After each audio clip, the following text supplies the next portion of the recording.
I've gotten a lot of questions on how I review a kit. First, you need the kit. Second thing I do is pick a pattern. Which one do I want to make? Here's something you may not know.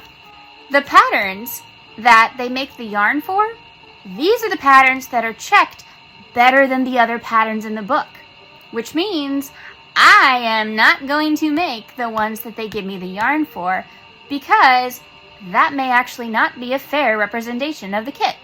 Step 3. I am going to take this pattern and I'm going to read it like I am reading a research book. I am going to analyze every little piece of this before I ever get started. Why?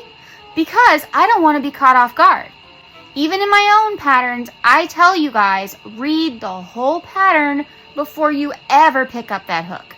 Step 4. Decide right now if you are going to use the materials in their kit or your own materials. I usually pick my own materials, but I have used kit materials before in the past, especially if they've been very specific and kind of different kind of materials than you normally see in kits. However, this is a standard one, and the designer even says which ones she likes to use, which are not the ones that are in the kit. So, I use my own. Yarns and hooks I'm familiar with. And that leaves me one less variable to find out if this pattern is really good. Step 5.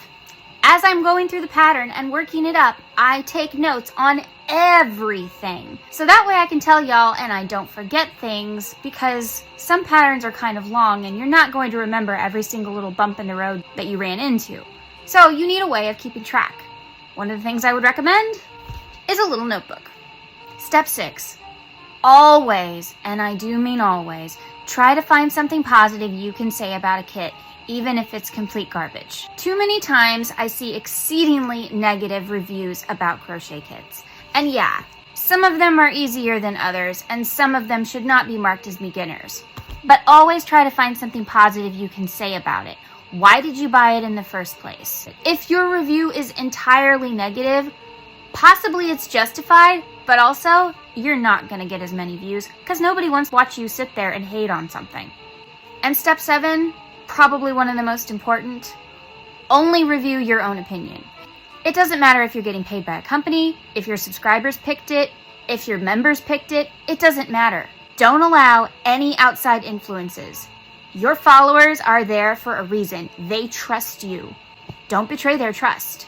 Be honest, be fair, and of course, have fun.